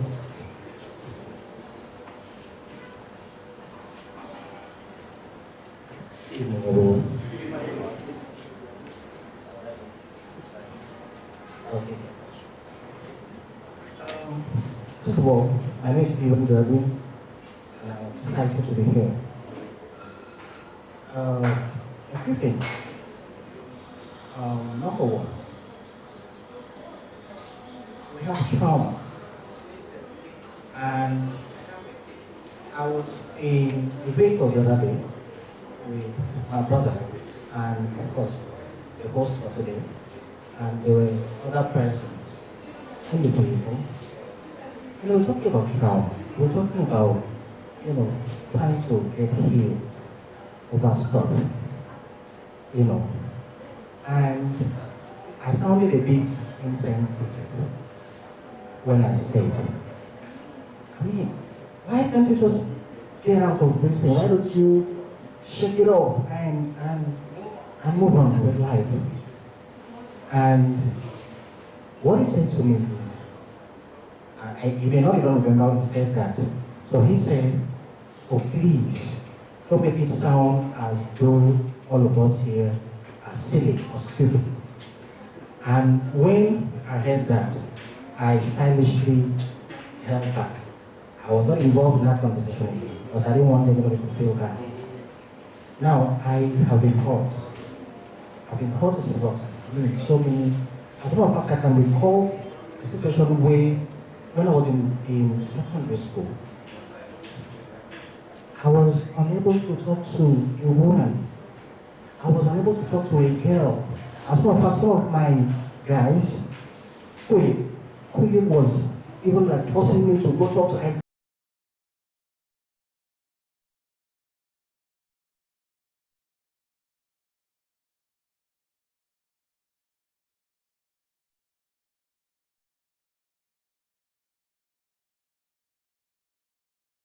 Then gave the letter to her in my name. I had seen when all of this, were happening.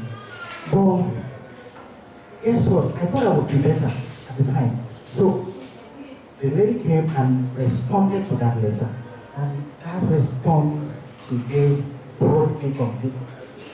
Yes, the response she gave broke me completely. I mean, and that really affected me.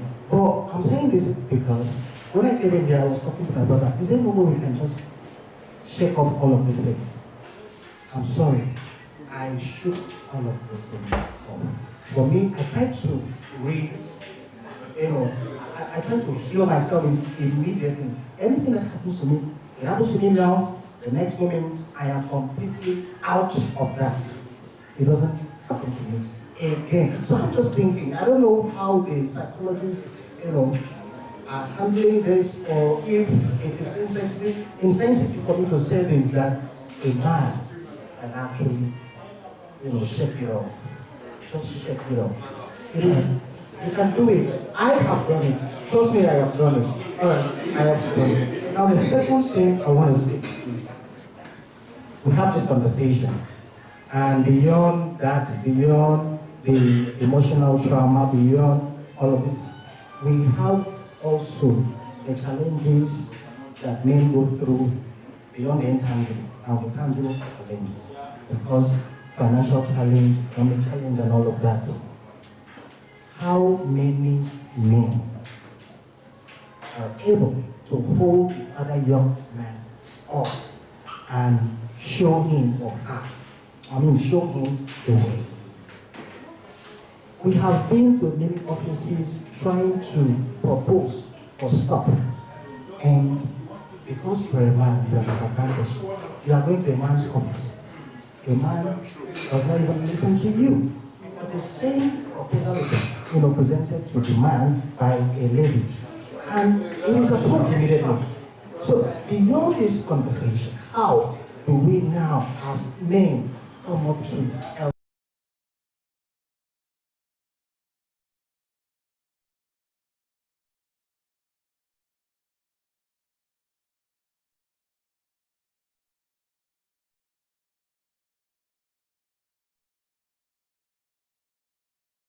But I feel that people heal differently. Feel differently. People express differently. And so on my side as a lawyer person, I say that you're able to shake it off. Might not even be a superpower, it might just be a personality trait. And sometimes you might say you've shaken it off, but that's an avoidance. You've suppressed it, you've not dealt with that issue. And then there might be a time it will show up, possibly not even in a situation that caused it. So that's my take, but I think the psychologists and the psychotherapist, just to start with you now, they specifically mentioned this. All right, let me answer the first question. You said, is it only childhood trauma? The answer is no. But childhood trauma shapes our personality. That is what shapes our personality. Now, every other trauma is an emotional injury. Something negative that happens that hurts your emotion. It can happen at any time of your life. But the one that happens in childhood is the one that shapes who you eventually become and moderates your behavior and responses. So if you have another trauma in your adult life, who you have become from the experience of your childhood will moderate how you handle the next one. Now, my brother said something about shaking things. So we can go back to his childhood and find out how did he grow up. His growing up built what we call resilience, which is a product of self-reflection. Self-reflection is an English term, but in psychology it goes beyond the way it is in English. In psychology, self-reflection is about you being able to think about your thoughts. You have thoughts and you are able to create time to sit down to think about what you are thinking about. You are thinking about your behavior. It's not just something that happens. It could have been, this is how I was raised. Alright, so childhood trauma shapes our personality. While the other traumas we have as we grow up, they also, they are more like the experiences we have, and it's easier to heal or remain in pain depending on how you grow. So my answer to my brother is, yes, we have other traumas as we grow up. There are all experiences that hurt you. A woman that is married can have trauma maybe in her marriage. A man who is married can also have trauma, maybe from the way his friend, denied him when he was on the ground. How he responds to that situation is dependent on the personality that he was able to build unconsciously based on how he was raised. Now let me say something about my brother, please. Our host has just said it. Now, we are trying to change the narrative where we help the boy child to be able to express his emotions with all due respect, sir. Now, with the statements you made, it looks to me that if your son has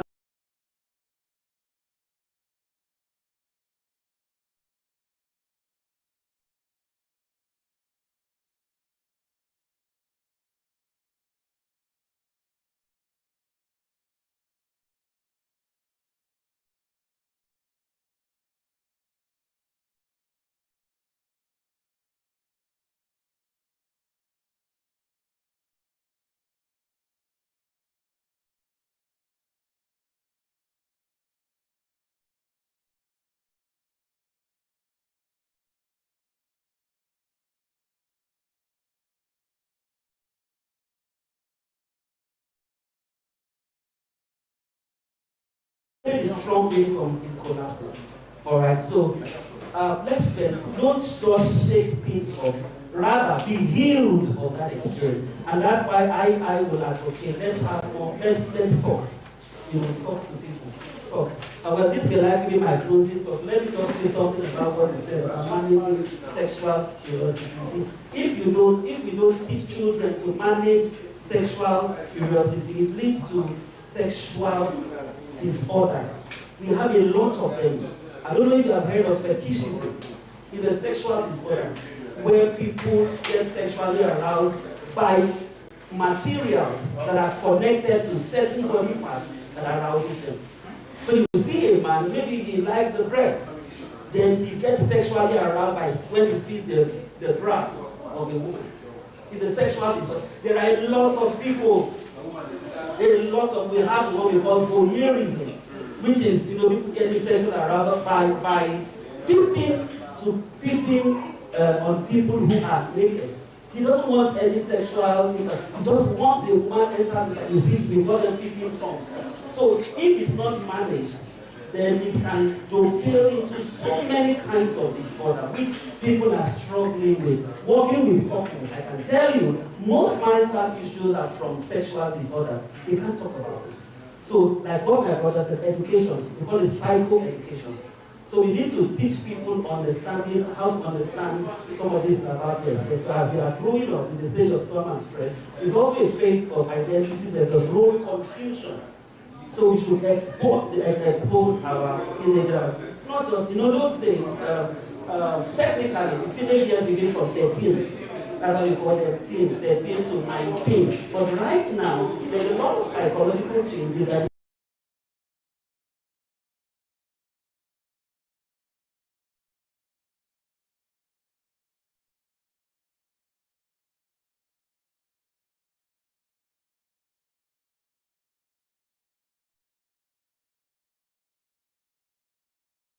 All right, thank you so much. And unfortunately, very unfortunately, I will have to close here.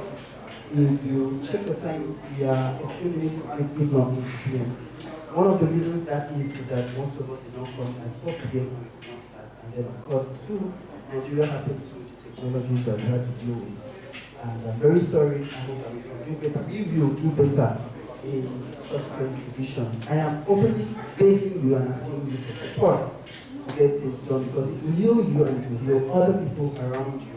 On that note, we have our contact for those that are here. We are going to send you messages, we are going to send you links to platforms that will come up, manual platforms. We will need your contribution, we will need your assistance in different ways. Follow the social media platforms, promote it, let's have conversations running. I want to say a very big thank you to everyone here who volunteered to be part of this conversation. Amazing people that maybe on the normal day I wouldn't be in their office. I would pay to speak to them, I would pay to share their company, but they accepted to be here for nothing. Thank you so much, we appreciate you. I appreciate it, I'm sure that everybody here appreciates it. Can we put our hands together and celebrate these people? Thank you so much. And thank you so much for everyone here. I had mentioned to, I think, when we were talking about the number of people that we're going to be here, and I said that I wasn't expecting 70 people, even though we are planning for 70, that I was expecting it to grow 50, because people do not like to have tough conversations. People do not like to challenge what they have always had in mind. And so I wasn't preparing for all those people, I was preparing for you, even if it would have been just the front line here. And that is why I also really wanted to have it as stream so that other people can be part of it. That being said, I just want to say the following.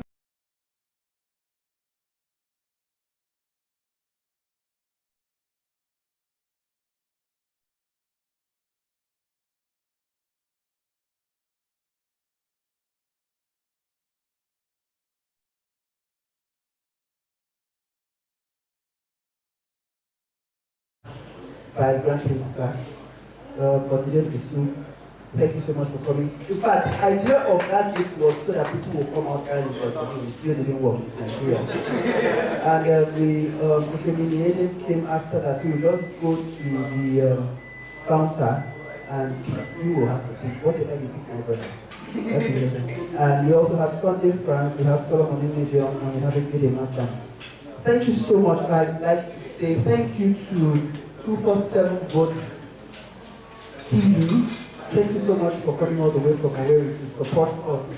I do not take that lightly. Thank you so much, Cafe One. The manager of Cafe One, Uyo, Monica, happens to be my friend, and she was excited about me working, and she did amazing to have us here. Thank you so much, Monica. And thank you so much, Vistos. Vistos happened to be the production. She gave herself a title, I've forgotten. But she's been on this usually every other time, following up, helping plan. I do appreciate every other person that has. Oh yes, as a guy podcast, thank you for being an amazing assistant period, your awards, your advice, everything support. Thank you, Grand Principal, for the gift of the books and every other thing. Thank you, Robert. Thank you, Dr. Robert. Thank you so much. And we hope that we will do more together and we'll be able to reach a bigger number of people. This is me signing out for Man Up Podcast Conversation 5. My name is Titi Kalabasi Dudo, and I know that you know me as Nela. It was exciting being here with you. Thank you so much and have a great evening.